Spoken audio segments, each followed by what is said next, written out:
VEEK-MT2 is the latest upgraded version of our video and embedded evaluation kit. The focus of this upgrade is the HSMC interface, multi-touch LCD and camera board in the front. The LCD panel still maintains the 7-inch size, however, the VEEK-MT2 can support up to 5-point touch. CMOS sensor increases to 800 million pixels and it also supports autofocus. In addition to the original G sensor, we also added gyroscope and magnetometer sensors in the motion tracking application to provide a wider range of application possibilities. The DE2-115 FPGA board located in the back of the kit is the backbone of this video and embedded evaluation kit.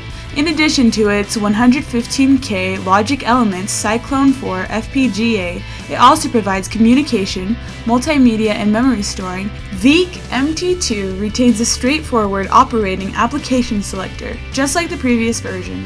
It allows users to turn on the power and accesses various demos that are stored in the SD card through Touch Panel. All of these demos are provided in the open source system CD. The following is a detailed instruction of all the applications.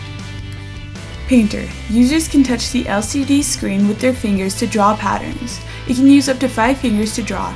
It also can send specific gestures such as zoom and identification up, down, right, and left directions. Picture Viewer. VEEK-MT2 also can be used as a picture viewer. The photos stored in the SD card will be displayed in the sequence on the LCD. Camera Demo.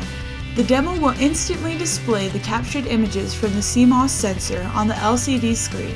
Users can gently touch the screen and the system will automatically adjust the lens focal length to get a clearer picture. VIP Camera. A VIP camera is an application that uses Altera video and image processing IP to perform complex image processing. When the demo is executing, you can view a box displayed inside of the screen. The image displayed inside of the box is the images captured by the CMOS sensor. The users can use their finger to adjust the corners of the box to zoom in and out. The users can also place their finger inside the box and drag the box to change the direction of the movement of the box. G Sensor Level. The next application uses G Sensor as a level instrument. E-Compass. Finally, we also provide a compass demonstration based on the accelerometer and magnetometer on board, which implements it into an electronic compass. Regardless of how you horizontally move the VEEK-MT2 around, the pointer on the screen will always point to the north. This demo can also be paired with a set of 3D correction tools, as long as the PC user via UART to USB cable has a connection to the VEEK-MT2. Compass sensors can obtain information on the coordinates of the GUI on your computer accordingly.